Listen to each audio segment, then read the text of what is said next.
โอเคမင်္ဂလာပါအခုပြောနေတာဘုံရွှေရှံဖြစ်ပါတယ်ဒီကျွန်တော်ကတော့ခင်ဗျားတို့ရဲ့တင်ချဆေးရပါဒီနေ့ပြောမယ့်အကြောင်းအရာကတော့ကျွန်တော်တို့မနေ့ကမပြီးလိုက်တဲ့တင်ချ10တန်းတင်ချ chapter 2ရဲ့အပိုင်း2ကိုကျွန်တော်ပြောမှာဖြစ်ပါတယ်ဒါမှမဟုတ်ကျွန်တော်ပြောအပိုင်း3မလားဟုတ်တယ်အပိုင်း3နော်ဆိုတော့ကျွန်တော်တို့တွေပြောရမယ်ဆိုရင်အပိုင်း3ကဘာလဲကျွန်တော်မနေ့ကမပြီးလိုက်တဲ့ဟာကဘာလဲဆိုတော့ကျွန်တော်တို့ဒီမှာပါတဲ့ဇာတ်လေးရှိပါတယ်ဒါကတော့ကျွန်တော်တို့ပြောရတော့အကျယ်ချဲ့နည်းတွေပါဒီကောင်းလေးကိုကျွန်တော်တို့တွေကအလွတ်ချက်စရာလို့လားဆိုတော့မလိုပါဘူးခင်ဗျားတို့မှာ common sense ရှိမယ်ဆိုရင်ဒါမှမဟုတ်ခင်ဗျားတို့အနေနဲ့သင်္ချာ concept တွေကိုကောင်းကောင်းနားလည်မယ်ဆိုရင်ဒီ equation တွေကကိုယ့်ဘာကိုချလို့ရပါတယ်ဒီ expansion တွေကကိုယ့်ဘာကိုလုပ်လို့ရပါတယ်ဟုတ်ပြီနော်ကဲဆိုတော့စဟောင်းတစ်ခုကြည့်မယ် a square minus y square ကျွန်တော်အကုန်လုံးသိရအဲ့ဒါဘာရမှာလဲ h plus y အပေါင်းတစ်ခွင့်အနှုတ်တစ်ခွင့်ရမယ်ဒါအကုန်သိတယ်h minus y တူတူပဲဒီမှာကြည့်ကျွန်တော်တို့ဒီကောင်လေးကိုအပိုင်းကြည့်လိုက်တာကြည့်ပဲတွေ့လားဆို h က h ပေါ်မှာဘာမှမရှိဘူးဆိုရင်ဒါ1နဲ့ညီတယ်သဘောမှရှိတယ်ဟုတ်ပြီနော်ဆို h မှာဘာမှမရှိဘူးဆိုရင်ဒီမှာ1ရှိတယ်ဒီ1ကိုကျွန်တော်ဘာလုပ်မှာလဲ1ကိုကျွန်တော်တို့1ရအောင်ကျွန်တော်တို့အဲ့1ကိုချက်ခွဲမယ်ဘယ်လိုခွဲမလဲရှင်းပါတယ်ဒီမှာ h power 1/2 the whole power 2ကျွန်တော်ပြောခဲ့တဲ့ power ပုံမှန် power ကျန်တယ်ဆိုရင် power ရှင်းမြောက်ရတယ်ဆိုတော့ power ရှင်းမြောက်မယ်ဆိုရင်နည်းနည်းကျင်မယ် h power 1ပဲရမယ်y လည်းတူပဲ y ဘာမှမရှိဘူးဘယ်လိုခွဲမလဲ y ကိုခွဲမယ်ရှင်းရှင်းလေးခွဲလို့ရတယ် y ကိုဘယ်လိုခွဲမလဲ y မှာ1ရှိမယ်ဆိုတော့ y power က y equal y power 1 equal 1 power 1/2 the whole power 2နည်းနည်းကြည့် y power 1ဟုတ်ပြီနော်ဆိုကျွန်တော်တို့တွေကဒီဘာမှမရှိတဲ့ gain တွေကိုကျွန်တော်တို့အဲ့လိုခွဲလို့ရတယ်ဒီမှာကြီးအဲ့လိုခွဲပြရတယ်တွေ့လားဒီမှာဘောင်းတစ်ခွင့်နှုတ်တစ်ခွင့်ခွဲလို့ရချက်ပြီးတော့ခက်လားမခက်ဘူးနော်လွယ်လွယ်လေးကျွန်တော်ပြောခဲ့တဲ့ rules တွေကိုသိမှဆိုရင်ဒါကိုယ့်ဘက်ကိုလုပ်ကြည့်လို့ရတဲ့ကိစ္စတွေကျွန်တော်အများကြီးလည်းပြောမနေတော့ဘူးဟုတ်ပြီနော်ကဲနောက်ဆက်ကြည့်မယ်ကျွန်တော်တို့ရေဒီမှာ y power 1/2 power 1/2နှစ်ခုကိုကျွန်တော်တို့ဒီမှာ minus ပြထားတယ်ဘယ်လိုပြန်ခွဲမလဲခုနလိုပဲခွဲမယ်ကျွန်တော်တို့တွေကဘာလို့ချင်တာလဲကျွန်တော် y h ပေါ်မှာ the whole square y ပေါ်မှာ the whole square လို့ချင်တာဆိုတော့ဘယ်လိုခွဲမလဲခုနလိုပဲတူတူခွဲလို့ရတယ်နော်ဆိုတော့ h power 1/2 equal h power ဘာလဲ 1/4 2ဒီ power ပေါ်မှာ power ထည့်မယ်ဆိုရင် power ရှင်းပြလို့ရတယ်ဆိုတော့လာဝင်မြောက်2ရမယ် h power 2တွေ့လားဒီမှာ1/2ပြောတာဆိုတော့ဒီကနေဒီထိကတပိုင်းဒီအောက်ကဟာတပိုင်းဟုတ်ပြီနော်ဆိုတော့ကျွန်တော်တို့အောက်ကဟာကိုစကြည့်မယ်ဆိုရင် h power h square h minus y ရေးထားတယ်ဟုတ်မလားကျူဆိုကျွန်တော်ခက်လိုက်မယ်ဒါပေမဲ့မခက်ပါဘူးကျွန်တော်ရေးဒါကိုပြန် binomial နဲ့ပြန်ခွဲမယ်ဆိုရင်ဘာရမှာလဲဘာမှမရဘူး h minus y ဒီမှာ minus ဝင်ဒီမှာ minus ထွက်မယ်ဒီ y အပေါင်းတစ်ခုထွက်မယ်ဒါကျွန်တော်တို့เนาะဒါအခြေခံသင်္ချာလေးเนาะဒါလေးသိဖို့လိုတယ်ဒါကကျွန်တော်ခွဲနည်းလေးပဲပြောတာခွဲနည်းလေးတွေအားလည်းအရေးပါတယ်ဟုတ်ပြီเนาะဒါပါပဲဘာမှတော့ထွေထူးမရှိတာပါဘူးခင်ဗျားတို့အနေနဲ့အရင်တော့ခွဲနည်းလေးတွေဒါမှမဟုတ်ရင်ကျွန်တော်တို့ binomial gain လေးတွေမြောက်တာတို့ဒါမှမဟုတ်ရင်ကျွန်တော်တို့ဘယ်လိုခေါ်မလဲ linear equation လေးရှင်းတတ်မယ်ဆိုရင်ဒါလေးကတော့အလွယ်ကူလေးပြီးနိုင်ပါတယ်ကျွန်တော်ဒီကလိုတာကတော့ကျွန်တော် h ပေါ်မှာဘာမှမရှိဘူးဆိုရင်1ရှိမယ်ဆိုတော့တီးဖို့ရယ်ပြီးဝင်အဲ့1ကိုကျွန်တော်ဘယ်လိုမျိုး factor ပြန်ခွဲမလဲဆိုတာတီးဖို့ရယ်ဒါပဲလိုတာပါဟုတ်ပြီနော်ကဲကျွန်တော်နောက်ဆက်ကြည့်အောင် example 8သူပေးထားတယ် simplify အဲ့ဒါဘာပြောတာလဲအဲ့ဒါကဖြည့်ရှင်းပါဟုတ်ပြီနော်အတိုးဆုံးဖြည့်ရှင်းပါပေါ့အရှင်းဆုံးဖြစ်အောင်ရှင်းပါပေါ့ဟုတ်ပြီလားကဲရှင်းမယ် h minus y power minus 1 by h power 1/2 plus y power minus 1/2တကွင်းပြီးွားရင်အမြောက် h power 1/4အနှုတ် y power minus 1/4သူလို့ရှင်းလိုက်ကြည့်အောင်အရင်ဆုံး okay ကျွန်တော်တို့ပြောခဲ့တယ်မှတ်မိလားကျွန်တော်ပုံမှန်ပြောခဲ့တဲ့ expansion လေးကျွန်တော်ပြောခဲ့တာရှိတယ်ဒီမှာ h မှာဘာမှမရှိဘူးတွေ့နော်ဘာမှမရှိပါရှိမှလည်း1ရှိမယ်ဒီကောင်းကျွန်တော်တို့ကစောက်ခွဲကိန်းခွဲမယ်ဟိုကခွဲမယ်ဆိုတော့ဘယ်လိုခွဲမလဲဒီကောင်းလေးက h power 1/2 2နဲ့မညီဘူးလားကျွန်တော်မှပြောခဲ့တယ်လို့မျိုးပဲဟုတ်ပြီနော်ညီတယ်နော်ပြီးတော့ရင် minus က minus လာမယ် y က minus 1ဟုတ်ပြီလား1ဆိုကျွန်တော်ဘယ်လိုလုပ်ကြမလဲ2ထောက်ဘယ်လိုဖြောက်ကြမလဲရှင်းပါတယ်1 power minus 1/2 2ဒီလိုကြည့်ဝိုင်းဒါကကျွန်တော်တို့ h minus y power minus 1ပြန်ရတယ်ဟုတ်ပြီနော်ကဲပြီးရင်ကျွန်တော်ကဒီမှာရမှာကတဟိုအပေါင်းတစ်ခွဲအရှိပမာကိတ်ပမာကိတ်တပယ်နောက်ကကိန်းရတယ်ဆိုတော့ကျွန်တော်ဘာရမှာလဲအပေါင်းတစ်ခွဲနောက်တစ်ခွဲရမယ်ဟိုမှာဒီမှာရေးထားအပေါင်းတစ်ခွဲနောက်တစ်ခွဲတွေ့လားအပေါင်းတစ်ခွဲနောက်တစ်ခွဲမယုံစကောမြောက်ကြည့်နော်ဟိုကောက်မြောက်ကြည့်ရတာနောက်ခွဲ ဒါအောက်ကလည်းအောက်ကပါလေအောက်ကပြန်ဆက်ကြည့်အောင်သူအောက်ကဘယ်လိုရှင်းထားလဲဆိုတော့အောက်ကတော့ဘာမှမရှင်းထားဘူးဒီဘာမှဆက်မှာဟိုနေထားရတယ်ဆိုကျွန်တော်တို့အပေါ်ကဟာကိုရှင်းမယ်ဆိုရင်ဘာရမှာလဲ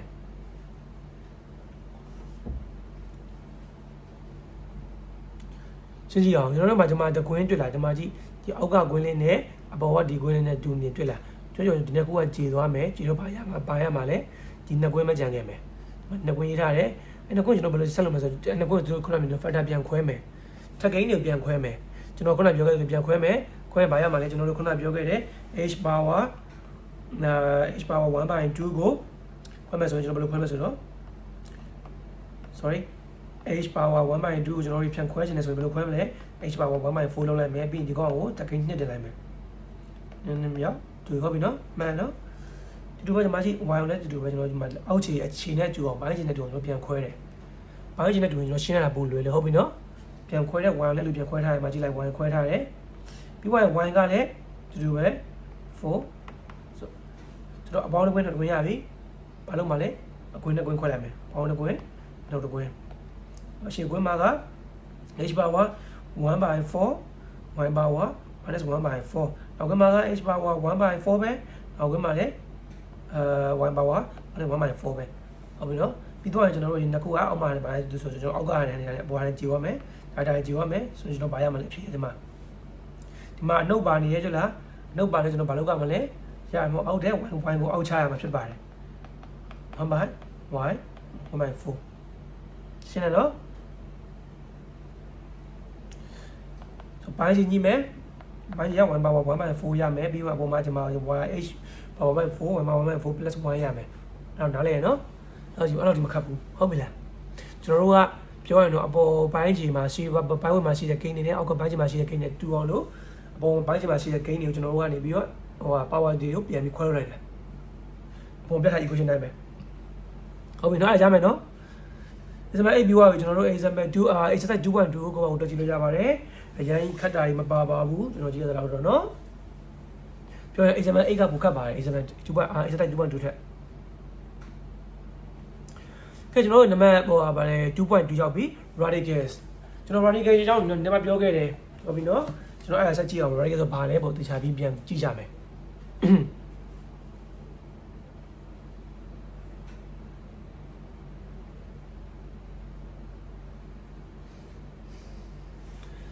သူတို့ရဲ့ radical ဆိုတာဘာလဲဆိုတော့ကျွန်တော်တို့ခုနကပြောခဲ့တယ် root ဆိုတာက radical လို့ပြောတယ်ဟုတ်ပြီနော် symbol ဒီပုံစံဒီသင်္ကေတလေးဒီ radical sign လို့ခေါ်တယ်ဆိုတော့ကျွန်တော်တို့ပြောခဲ့တယ် b ကို b ပေါ့ဒါ root square root of b ရှိမယ်ပေါ့ဒီမှာ n ရှိမယ်ဆိုရင် n ဆိုတဲ့ number လေးကိုဘယ် number ကိုဘယ်နှခါမြောက်ရင် b ရမှာလဲဆိုတဲ့သဘောတရားမျိုးဟုတ်ပြီနော်ဒီ n မှာ2ဆိုရင်ကျွန်တော်တို့နှစ်ခါမြောက်ရင်ဘာရမှာလဲ3ဆိုရင်3ဘယ်အရာဘယ်ကဏ္ဍကို3ခါမြောက်ရင်ဒီ b ရမလဲ4ဆိုရင်ဘယ်ကဏ္ဍကို4ခါမြောက်ရင် b ရမလဲဒါပါပဲဆိုဒါက radical sign လို့ခေါ်တယ်n ကတော့ index လို့ခေါ်မယ်ဒီ n လေးကဒီထဲမှာရှိတဲ့ n လေးက index လို့ခေါ်မယ်ပြီးသွားရင် order လို့လည်းခေါ်လို့ရသေးတယ် b ကတော့ဘယ်လိုခေါ်မလဲဆို b က radical လို့ခေါ်လို့ရတယ်ဒါကျွန်တော်အခေါ်အဝေါ်တွေပါအဓိကအခေါ်အဝေါ်တွေကအရေးမကြီးပါဘူးကျွန်တော်တို့သင်ချာအရေးကြီးပါတယ်အခေါ်အဝေါ်တွေကအရေးကြီးမယ်ဆိုကျွန်တော်တို့အင်္ဂလိပ်စာအကြောင်းသွားတက်ပါနော် 2.2.1 rules of radicals လာပါပြီကျွန်တော်တို့တွေပြောခဲ့သလိုမျိုး exponent လိုမျိုးပဲကျွန်တော်တို့ဒီမှာ radical မှာလည်း rules တွေရှိပါတယ်ဆိုတော့ rules တွေဆက်ကြည့်အောင်ဘာဖြစ်မလဲ rules number 1 rules number 1သူရေးထားတာရှိတယ်ဒါလေးကိုကြည့်မယ်သူရေးထားတာလေးသဘောတရားလေးကတော့ကျွန်တော်တို့ဒီမှာကြည့်ကွင်းလေးရှိမယ်ဒီမှာကျွန်တော် rule sign လေးရှိမယ်ပြီးတော့ h ရှိမယ်ဒီမှာ n ရှိမယ်ပြီးတော့ whole power n ရှိမယ်တွေ့လားကျွန်တော်တို့ကပြောရင်တော့ n root of h ကိုကျွန်တော် power n တင်ထားတာသဘောတရားတစ်ခုကဘယ်လိုလဲဆိုတော့ဒီမှာကြည့်အဲ့ကျွန်တော်4ထည့်လိုက်မယ်4 square root ထည့်လိုက်မယ်ပြီးနှစ်နဲ့မြောက်ပြန်ရှင်းကြည့်အောင်ဘယ်ကဏ္ဍကိုနှစ်ခါမြောက်ရင်4ရမလဲပြေချာတဲ့2ကိုနှစ်ခါမြောက်ရင်4ရမယ်2 square root of 2 equal လောက်ရလဲ4ဆိုတော့ပြောတဲ့ဘာတစ်ခုကကျွန်တော်တို့ဒီမှာရှိတဲ့ power နဲ့ဒီမှာရှိတဲ့2လေးနဲ့ကကျေသွားတယ်2ရယ်ဟုတ်ပြီနော်အဲ့လိုမျိုးပဲအဲ့တူတူပဲကျွန်တော်တို့ဘယ်လိုဆက်ရှိမလဲဆိုတော့သူဘယ်မှာထပ်ပြထားတာရှိတယ်စက်ကြည့်ပါ မှာ n root of h power n ရှိမယ်တူတူပဲ n နဲ့ n နဲ့ချိန်မှာပဲအစားထိုးကြည့်လိုက်ကျွန်တော်ဒီကိန်းကနားမလည်ဘူးဆိုရင်4ကိုထည့်ကြည့်လိုက်4 square root of 4 square 4 square ဘယ်လောက်ရမှာလဲလေး16ဘယ်ကနန်းကိုနှစ်ခါမြောက်ရင်16ရမှာလဲသိကြတယ်4ပေါ့ square root က4ရမယ်ဆိုမတူဘူးလားမကြည့်လိုက်ဆိုတော့ဒီမှာ square n root of h the whole power n ရဲ့ပြီးွားရင်n root of h power n ရဲ့ကအဲ့လိုမျိုးဆိုရင်ပြောရင် power နဲ့ကျွန်တော်တို့ radicals နဲ့တူနေမယ်ဆိုရင်ကျွန်တော်တို့ဒီအထက်ကကနန်းနဲ့ပြန်ရပါတယ်ဟုတ်ပြီနော် power နဲ့ရှေ့က radicals နဲ့တူနေမယ်ဆိုရင်ကျွန်တော်တို့ဒီဘာရမှာလဲ sorry မလို့ power နဲ့ကျွန်တော်တို့ရှေ့ index နဲ့တူနေမှာဆိုကျွန်တော်ဘာရမှာလဲကိန်းကနန်းပြန်ရပါတယ်ဟုတ်ပြီဒါက rules number 1တခုရှိတာကသူရေးထားတာရှိတယ် for any positive integers တဲ့အပေါင်းကိန်းတွေပဲเนาะဟုတ်ပြီလားကျွန်တော်အနှုတ်ကိုကျွန်တော်တို့တော်တော်များလောက်တာခက်တယ်အဲ့လိုမျိုးဟာတွေဒါပေမဲ့ထားပါတော့နောက်မှဆက်ပြောကြရပါကိစ္စ rules number 2 rule number 2ရှိမယ်ပါလေသူရေးထားတယ် radical အချင်းချင်းမြောက်မယ်ဆိုရင်ကျွန်တော်တို့ဒီပြောရရင်တော့ index တူတဲ့ radical အချင်းချင်းမြောက်မယ်ဆိုရင်ကျွန်တော်တို့အဲ့ radical တွေကိုအထဲမှာ radical တွေကိုအထဲမှာမြောက်လိုက်လို့ရတယ်။ဒီပေါ်တစ်ခုကဘာလဲဆိုတော့ကျွန်တော်ပြမယ်မကြည့်လိုက် n မကြည့်တော့ n ရေးနော် n root of h into n root of y index တူလားတူတယ် index က n ပဲ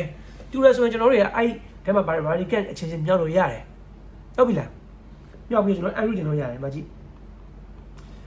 ။ဒါလည်းရအောင်ကျွန်တော်တို့ဂိမ်းတွေထည့်ကြည့်မယ်။ဟုတ်ပြီလား။ဂိမ်းထည့်ကြည့်အောင်။ဘယ်စားထည့်မယ်ဆိုတော့ဂိမ်းကျွန်တော်2ရထည့်မယ်2နဲ့3ထည့်မယ်ဟုတ်ပြီလား။ဒါမှတော့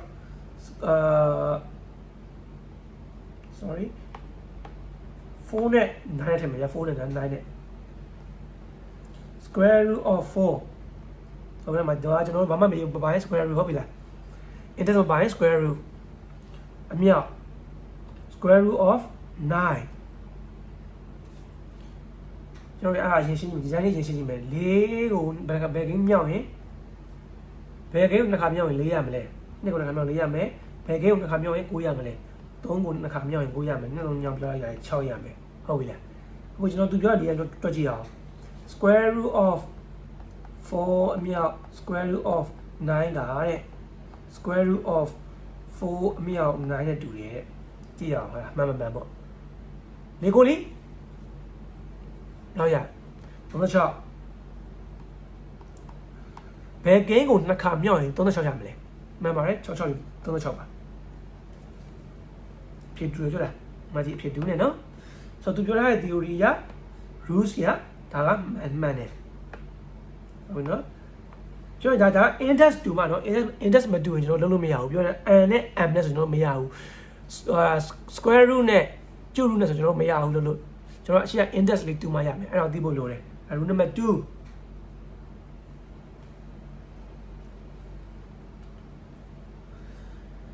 rule number 3ကိုကျွန်တော်စက်ကြည့်ရအောင် root ကို root ထားမယ်ဆိုကျွန်တော်ဘာရမှာလဲအဲ့ဒါစဉ်းစားကြည့်မယ် root ကို root ထပ်မယ်ကျွန်တော်တို့ပြောခဲ့ exponent မှာလိုမျိုးပဲ power ထပ်မယ်ဆိုရင် power ချင်းမြောက်ကြတယ်ဟုတ်ပြီလားအခုက root ကို root ထပ်မယ်ဆိုရင် index ချင်းမြောက်ကြတယ်မကြည့်သူပြတဲ့ example ကိုကြည့်ဒါလေးက square root ဖြစ်ပါတယ်အချိန်မှာဘာကနမမပါလို့ပါအောက်မှာသူ့ရဲ့အထက်မှာဝင်နေတာက cube root ဖြစ်ပါတယ် cube root ဟုတ်ပြီနော်ဆိုတော့အရှင်းက square root ကသူ့ရဲ့ index က2ရှိတယ်အောက်က cube root က3ရှိတယ်ဆိုတော့နှစ်ခုမြောက်ရင်ဘာရမလဲ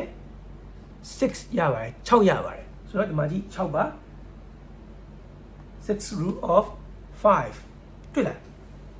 ကျွန်တော်တို့ exponent နဲ့တူတူပဲเนาะအဲ့ဒါကတော့ကျွန်တော်ရှင်းပြခဲ့ပါတယ်အရင်ပိုင်းမှာတော့ကလည်း power ရမယ်ဆိုရင်ကျွန်တော်တို့ဒီမှာလောက်ကမယ် power ချင်းကိုမြောက်ကမယ်အခုတူတူပဲကျွန်တော်တို့ root မှာ root တင်ထားမယ်ဆိုရင်ကျွန်တော်တို့ index ချင်းကိုမြောက်ကမယ်သိပြီเนาะ root number 3ရှိသွားပြီ3ခုရှိသွားပြီ root number 4လာပြီကျွန်တော်တို့ကအပိုင်းကိန်းတစ်ခုပေါ်မှာကျွန်တော်တို့က root တင်ထားမယ်ဆိုရင်ကျွန်တော်တို့အဲ့နှစ်ခုခွဲလိုက်လို့ရတယ်ဒါတော့ကျွန်တော်သိမှတင်တယ်အကောင်တော့ဒီမှာကြည့်h ရှိမယ် y ရှိမယ် a ကပိုင်းဝေး y ကပိုင်းကြီးအဲ့မှာကျွန်တော်တို့ root တင်တဲ့အကြီးနဲ့ n root တင်ထားမယ် ဆိုအဲ့ကောင်ရဲ့ညီပြချင်းဒီ n root of h by n root of y ရမယ်ကျွန်တော်အဲ့မစမ်းကြည့်အောင်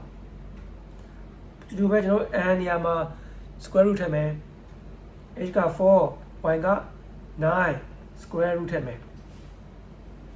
သူပုံမှန်တိုင်းရှင်းကြည့်အောင်ဒီတိုင်းမထုတ်ဘဲနဲ့4က4မကြည့်4 9ရမယ်2 by 3မှန်လားမှန်တယ်ကျွန်တော်တို့အဲ့လိုမျိုးဟိုဖြစ်ရှင်ဘူးကျွန်တော်တို့ဒီတိုင်း square root ကိုကျွန်တော်တို့ဒီမှာကြည့်ကြမယ်ဆိုလဲရတယ်ကျွန်တော်တို့ဟိုပြလိုက်ကြည့်လိုက်စာအုပ်ကြည့်လိုက်အမို့လေကျွန်တော်တို့ပေါင်းစပ်နေလိုက်အခန်းပေါင်းစပ်ကိုဟုတ်ပြီလားမှန်လိမ့်မယ်ဆိုတော့ root number 3ကကျွန်တော်တို့တွေဟိုအပိုင်းကိန်းတစ်ခုမှာကျွန်တော်တို့တွေကဗာလဲ root တင်ထားမယ်ဆိုရင် I root ကိုပိုင်းချီကိုပိုင်းဝင်ရောပြီးလို့ရတယ်နော် root number 4ပြောတာ sorry root number 4 root number 5ရှိတယ် root number 5အဲ့ဒါဗာလဲလူရေးတာကြည့်အောင်ဖတ်ကြည့်အောင် A လေးကိုယဉ်ကြည့် A လေးကိုယဉ်ကြည့် A မှာသူရေးထားတယ်သူပေးထားတဲ့ root ရှိတယ် n root of h power m လို့ပေးထားတယ်တွေ့လားဟုတ်ပြီကျွန်တော်တို့ကအဲ့နေရာမှာကျွန်တော်ဘာလုပ်လို့ရလဲဆိုတော့အဲ့နေရာမှာကျွန်တော်တို့ကဒီ n ကိုဖြစ် m ကိုဖြစ်ကိန်းတူတခုနဲ့မြောက်မှာဆိုရင်အဖြစ်တူရတယ်ဘာလဲတခုကကျွန်တော်ပြမယ်ခုထားပါတော့ဥပမာပေးရအောင်ဒီမှာကဒီညကျွန်တော်တို့ဟိုပဲထားပါတော့ဗျာ4ပဲထားမယ်4ကပိုလွယ်လို့4ထားမယ်4 square ပေါ့ပြီးရင် square root of 4 square ရှိမယ်ဟုတ်ပြီလားဥပမာရပေါ့ဒီ square root of 4 square ကိုကျွန်တော်တို့ကနေပြီးတော့ဒီ 4 square ကိုနှစ်နဲ့မြောက်မယ်ဒီအပြင်က index ကိုလည်းဂိမ်းတူနဲ့မြောက်မယ်ဆိုရင်ဘာရမလဲ4 root of 4 power 4ရမယ်ဟုတ်ပြီလားကျွန်တော်ခုနပြောခဲ့သလိုမျိုး index နဲ့ power နဲ့ချိန်မယ်ဖြစ်4ပဲဒီမှာလည်း index နဲ့ power နဲ့ချိန်မယ်ဖြစ်4ပဲဆိုတော့တူပဲเนาะဆိုတော့ဟို gain တူတစ်ခုတည်းနဲ့ကျွန်တော်တို့ index ကိုရော power ကိုမြောက်မယ်ဆိုရင်အဲ့ဖြစ်တူပဲမတူရတာကြည့် index gain က k နဲ့တူမြောက်ထားတာ k နဲ့တွေ့လားအရှိရ index ကိုလည်း k နဲ့မြောက်ထားတယ်အနောက်က power ကိုလည်း k နဲ့မြောက်ထားတယ်အဲ့ဒါတူပဲเนาะ gain တူမှဆိုခင်ဗျားတို့အနေနဲ့ power တွေပြန်ခွဲမယ်ဒီ root တွေခွဲချင်တယ်ဆိုရင် gain တူတွေမြောက်လို့ရတယ်ဟုတ်ပြီလားဖြစ်တူပဲကဲဆိုတော့နောက်က B ကိုဆက်ကြည့်အောင် B ကိုဆက်ကြည့်ရအောင် B ကဘာရေးထားလဲဆိုတော့ဟော B ကခုနကပြောမြင်မယ်ဗျဘာမှထွေထူးမဟုတ်ခုနကကျွန်တော်ပြောခဲ့တယ် A မှာကတော့ index ကို power ကို gain တူနဲ့မြောက်မယ်ဆိုရင်ကျွန်တော်တို့ဒီအဖြစ်တူရတယ် B ကဘာလဲဆိုတော့ index ကို power ကို gain တူနဲ့စားမယ်ဆိုရင် gain တူနဲ့စားမယ်ဆိုရင်အဖြစ်ကတူပဲမကြည့်ဒီကောင်ကအမြောက်တွေ့လာဒီမှာ line ဘူးမြောက်ထားတွေ့တာဘူးမြောက်ထားတယ်မကြည့် A မှာဒီမှာကဘာလို့ထားလဲဝင်စားထားတယ်တွေ့လားတူပဲပြန်ကြည့်အောင်အဲ့ဒါကိုကျွန်တော်တို့ဒီမှာ square root of 4 square ရှိမယ်မဟုတ်တော့4 power 4ရှိမယ်4 root of 4 power 4ကျွန်တော်အဲ့ဒါကိုကျွန်တော်က gain တစ်ခုနဲ့စားမယ်ဘာစားမှာလဲ2နဲ့စားမယ်2နဲ့ factorial ဖြစ်တဲ့ gain နဲ့စားမယ်2ဒီလိုလင်းစား2တိုင်းနဲ့ချေ4ပဲတိုင်းနဲ့ချေလဲ4ပဲတွေ့လားဖြစ်တူပဲဆိုကျွန်တော်ပြောနေတာသဘောတရားကနံပါတ် root number 5ကတော့ဘယ် gain မှာမစိုးเนาะကျွန်တော်တို့ index ကိုမြောက်တဲ့ gain နဲ့ power ကိုမြောက်တဲ့ gain နဲ့တူနေမယ်ဆိုရင်အဖြစ်တူပဲဟုတ်ပြီเนาะ B လည်းတူပဲဘယ် gain မှာဆိုကျွန်တော် index ကိုစားတဲ့ gain နဲ့ power ကိုစားတဲ့ gain မှာတူနေမယ်ဆိုရင်ကျွန်တော်တို့ဒီအဖြေကတူပဲရမယ်ဒါတွေကတော့မကြည့်ရကျွန်တော်တို့အဲ့ factor တွေပြန်ခွဲမယ်ဆိုရင်ကျွန်တော်တို့ကပြန်အသုံးဝင်တယ်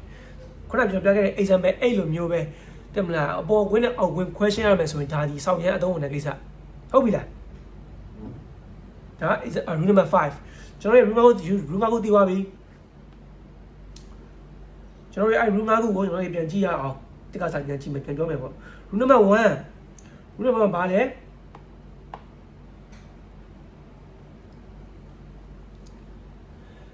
index နဲ့ power နဲ့တူမယ်ဆိုရင် radian မပြန်ရတယ်ဟုတ်ပြီနော်ရှုပ်တယ်အဲ့ root နဲ့ power နဲ့တူမယ်ဆိုရင်ကျွန်တော်တို့အထက်ကကိန်းမရရတယ် root number 1 root number 2ကဘာရှိမလဲကျွန်တော်တို့ square root root number ချင်း index ချင်းတူမဲ့ gain တွေမြောက်မယ်ဆိုရင် အဲ့ကိန်းတစ်ခုကိုကျွန်တော်တို့ root တစ်ခုလည်းအောက်မှာထားလိုက်လို့ရတယ်ဟုတ်ပြီနော် root number 3 root ပေါ်မှာ root တင်ထားမယ်ဆိုရင်အဲ့ root မှာပါတဲ့ index နဲ့မြောက်ကမယ်ဒီလိုပဲတော့ကျွန်တော် exponent လို့ပဲ exponent power မှာ power ထားမယ်ဆိုရင် power ရှင်းမြောက်အခုကလည်း root မှာ root တင်မယ်ဆိုရင် root ရှင်းမြောက်ပြီး root number 4ရှိမယ် root number 4ကဘာလဲဆိုတော့ကျွန်တော်တို့အပိုင်းကိန်းတစ်ခုမှာကျွန်တော်တို့ root တင်ထားမယ်ဆိုရင်အပိုင်း G ကိုအပိုင်း W ကိုအဲ့ root ပေးလိုက်လို့ရတယ်ဟုတ်ပြီနော် root number 5နည်းနည်းခက်တယ်ကျွန်တော်တို့က index ကိုကျွန်တော်တို့ power ကိုနော်ကိန်းတစ်ခုနဲ့မြောက်မယ်ဆိုရင်အဖြေတူပဲရတယ်တူပဲ root number 5ကနံပါတ် B ရတယ်တူပဲ index ကို power ကိုကျွန်တော်ကိန်းတစ်ခုနဲ့စားမယ်ဆိုရင်အဖြေကတူပဲရမယ် okay ရူငါကိုပြီးသွားပြီကျွန်တော်မှာပြောခဲ့တဲ့ exponent မှာရူငါကိုရှိတယ်ဒီ radicals မှာရူငါကိုရှိတယ်ကျွန်တော်အဲ့5ခု10ခုကိုသိမယ်ဆိုရင်ခင်ဗျားတို့အနေနဲ့ဒီ account အတော်ကြီးကိုပိုင်နိုင်မယ်လို့ပြောလို့ရတယ်ဟုတ်ပြီနော်ဒီမှာပေးထားတယ်ရှိတယ် example 9ရှိတယ်ကျွန်တော်စက်ကြည့်ရအောင် square root of 27 simplify လုပ်ရမယ်အရှင်းဆုံးရနိုင်အောင်ရှင်းရမယ်ဟုတ်ပြီလားဘယ်လိုရှင်းမလဲ27ဆိုတာက9 3လီ27 9 into 3 is 27 right ဆိုတော့9နဲ့3နဲ့မြောက်မယ်ပြီးရင်3 square ဆိုတော့ကျွန်တော်တို့3 square root နဲ့ထုတ်မယ်3 square root of 3ရတယ်ဟုတ်ပြီနော် b စက်ကြည့်မယ်2 root of 16ခုနတိုင်းပဲကျွန်တော်တို့အရှင်းဆုံးပြောရှင်းမယ်ကိုယ့်ဘက်ကိုခွဲကြည့်ပေါ့16ကို2ခါမြောက်ရင်ရော8ကို2ခါမြောက်16ရတယ်8က2က3ခါမြောက်ထားတယ်2ကိုဟုတ်ပြီလားဆိုတော့ကျွန်တော်မှာ2 root of 2ရတယ်တော့ဟဲ့တူပဲပြောခဲ့တဲ့square ပေါ်မှာ square တင်မယ်ဆိုရင်ဘာလောက်ကမှာလဲ square ရှင်းမြောက် square နဲ့မှာကဘာမှမပေါ့ဆိုရင်2နဲ့3နဲ့မြောက်တာဘယ်လောက်ရလဲ6ရတယ်0 root of 128ဘယ်လောက်ရမလဲဒီမှာကြည့်အဖြေ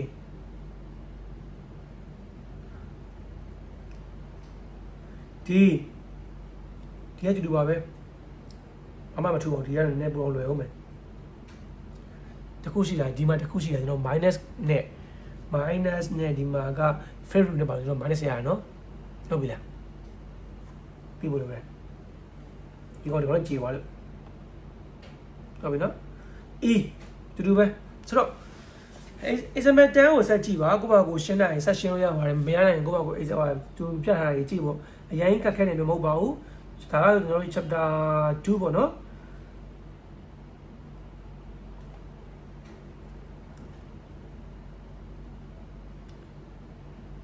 ဘာမှတော့မရှိပဲဒါအဲ့လောက်ကြီးခက်ခဲပါနေရမဟုတ်ဘူးကျွန်တော်တို့မေကုန်းတွေကသူအဓိကတစ်ခုရှိတာသိဖို့လိုတာကျွန်တော်တို့တွေကចောင်းသားတွေကိုစာမိုးဝဲစစ်တယ်ဆိုတာကသင်္ချာပါဗျာကျောင်းသားတွေစာမိုးစစ်တယ်ဆိုတော့ကျွန်တော်တို့သင်္ချာနားလည်နိုင်စွမ်းရည်သင်္ချာကိုသဘောပေါက်နိုင်စွမ်းရည်ကိုကျွန်တော်စစ်တာအင်္ဂလိပ်စာစွမ်းရည်ကိုကျွန်တော်စစ်တာမဟုတ်ဘူးဆိုတော့ဖြစ်နိုင်ရင်ဆရာမတွေအများစုလေဒီအင်္ဂလိပ်စာစွမ်းရည်နဲ့ကိစ္စပတ်တဲ့ကိစ္စကိုဖယ်တက်တော့ဖယ်နိုင်ရင်ပိုကောင်းမယ်ဥပမာဒီလိုမျိုးမေးခွန်းတွေပေါ့ rationalize the denominator တို့ဘာလို့ချိုးကလေးဆိုကြောက်အောင်မှာဟုတ်တယ်မလားခင်ဗျားတို့ကစစ်မှန်ဆိုတင်ချာပဲစစ်ပါအင်းစာမစစ်ပါနဲ့အင်းစာစစ်နေဆိုရင်အင်းစာမှာပဲသွားစစ်ပါဟုတ်ပြီလားထားပါတော့ကဲ 2.3 operations with radicals လာပါပြီ radical ကိုကျွန်တော်တို့ operation လုပ်မယ် radical ကိုပေါင်းမှလုပ်မယ်ဘယ်လိုလုပ်မလဲဘာမှတော့ trade မရှိပါဘူးဒါကြီးကျွန်တော်ပြောရရင်တော့ခုနက rules နဲ့ပဲတွားတာပဲဗျာအရင်ခက်ခဲနေပြီမဟုတ်ဘူးကြည့်ကျွန်တော်ဥပမာတစ်ခုပြင်မယ်ငါကြည့်သူရဲ့ example 11ကိုကြည့်square root of 6 နဲ့ square root of 15မြောက်ခိုင်းထားတယ်သူကဒီမှာ square root ချင်းတူနေတော့ကျွန်တော်ဒီကိန်းတစ်ခုမြောက်လို့ရတယ်ခါရဲ square root အောက်မှာတွေ့လားမြောက်လိုက်ပြီပြီးဒီကောင် factor ပြန်ခွဲတယ်ခွဲပြီးရင်ရှား factor ပြန်ထုတ်တယ်ဒီမှာ3 square ဖြစ်နေ3ထုတ်ရတယ်ပြီး9နဲ့မြောက်တယ်ဟိုပြလို့တန်းရတယ်မခက်ဘူးလွယ်လေး example 2တူပဲမကြည့်2 root of 12တွေ့လားပြီးရင် square root of 10မြောက်ခိုင်းတာနှစ်ခုကျွန်တော်တို့ရ root index မတူဘူးဆိုရင်ကျွန်တော်မြောက်လို့မရဘူးအထဲဝင်ပြီးတော့ဆိုတော့ကျွန်တော် index တူအောင်ရေးလောက်ရမယ် index ကိုဘယ်လိုလုပ်မလဲကြားလေကျွန်တော် index ကိုခွဲလို့ရတယ်မကြည့်ကျွန်တော်ခုနပြောတဲ့ root 5ခုမှတ်မိလိုက်မလားအဲ5ခုနဲ့ကျွန်တော်ပြန်သုံးပြီးခွဲမယ်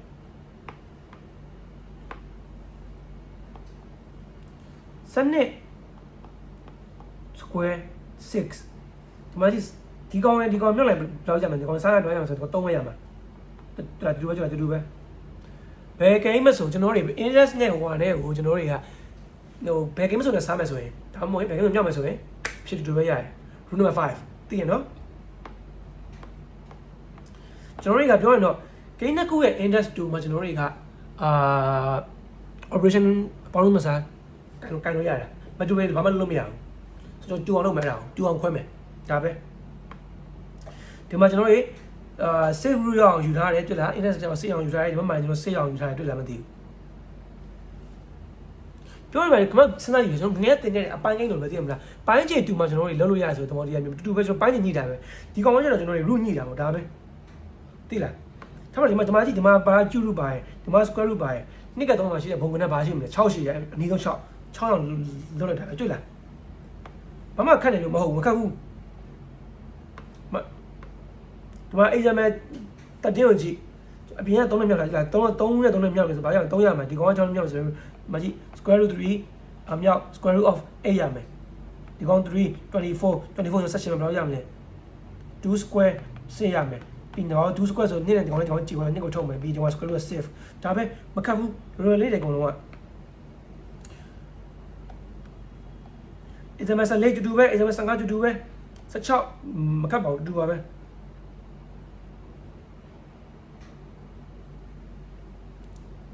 Okay လာပြီ 2.4 exponential equation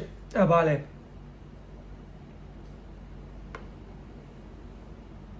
ကျွန်တော်တို့က equation တွေတော့သိတယ် equation တွေကိုဟုတ်ပြီလား equation တွေကျွန်တော်သိခဲ့တယ် equation ဆိုဘာလဲကျွန်တော်တို့တွေကပြောရင် h ဒါမှမဟုတ် y မသိခဲ့တဲ့ခုခုပါတဲ့ equation တွေဟုတ်ကျွန်တော်သိခဲ့တဲ့အဲ့ဒါတွေ0ညင်တခုနဲ့ညင် equation သိခဲ့ပြီဆို equation ရှင်းလေးသိခဲ့ပြီဟုတ်တယ်မလားဆိုတော့ဒီမှာရှင်းတယ်ဒီမှာကျွန်တော်ဘာလဲဆိုတော့equation ကိုကျွန်တော်တို့ရိုးတမ်းမတက်တော့ equation ကျွန်တော်တို့ရ power ပေါ်မှာပါတဲ့ equation ကိုကျွန်တော်စဉ်းစားမယ်ဒါပဲအဲ့လိုခက်ရမှာမဟုတ်ဘူးကဲသူပေးထားအောင်ကြည့်မယ်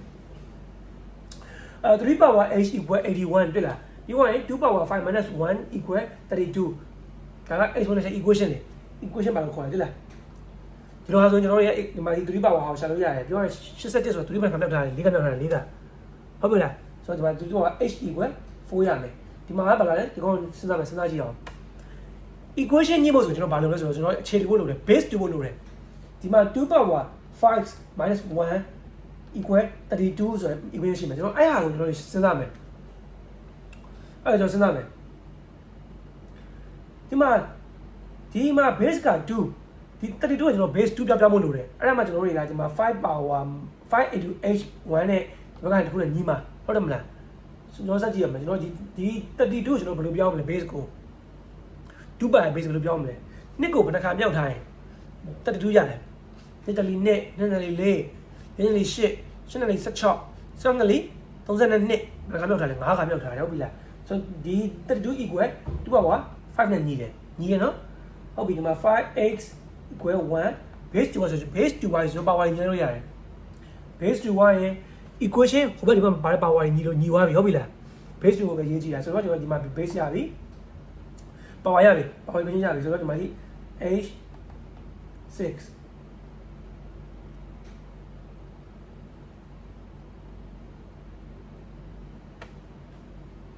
5 equal 7 by 5တွေ့လားဒီမှာသူရေးတာမှားတယ်တခုရှိတယ်တွေ့လားခင်ဗျားဥပမာရေးတာလိုက်ဒီမှာ5တွေ့လား5 i5 ရ5မဖြစ်တယ်ကျွန်တော်3ဖြစ်တယ်နာအမှန်တမှာသူပေးလိုက်ဖြေရမှာသူက5ဖြစ်နေတော့ဖြေမရဘူး2 power 3ခုနကပြော2 power 3h minus 1တက်မှာဆိုဒီဖြေ2ရတယ်ဆိုတော့သူပေးတဲ့ဟာတခုကဘာလဲဆိုတော့ရှင်းရှင်းလေး base 2တဲ့ equation တွေမှာဆိုရင်ဟိုဟာထပ်ကိန်းတွေကညီတယ်ဟုတ်ပြီနော် base 2တဲ့ equation တွေမှာဆိုရင်အပေါ်မှာရှိတဲ့ power တွေညီတယ်ထားအောင်လို့ဒီမှာ3 power 3h plus 6ရှိမယ်ဒီမှာမှာက3 power h square minus 9ရှိမယ်ဆိုရင်ဒီမှာ base တူလဲနေရောဒီအပေါ်က power နှစ်ခုကညီရယ် equation မှာထည့်ပြီးတွက်လို့ရတယ် equation မှာထည့်ပြီးတော့ဒီလိုထည့်လို့ရတယ်ဟုတ်ပြီနော်အဲ့တော့ဒီပုံလုံးလဲအဲ့ဒါရိမ့်မခတ်ဘူးထည့်ဆက်ကြည့်မယ်ဒီမှာပေးထားတယ်မှာ if မတွေ့လား if hn equal hm base 2မယ်ဆိုရင်ဒီမှာ m နဲ့ n လေးကညီတယ်တဲ့ဆိုတော့ base 2မယ်ဆိုရင် equation ဟိုဘက်ဒီမှာပါတယ် base 2မယ်ဆိုရင်ကျွန်တော်တို့ထပ်ကိန်းတွေကညီကိုညီတယ် ဟုတ်ပြီလားဒါ exponential equation တွေ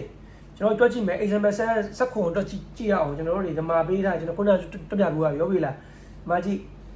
2 power 3h minus 1ရဲ့32ရယ်ဆို32ကျွန်တော် base 2အောင်လုပ်မယ်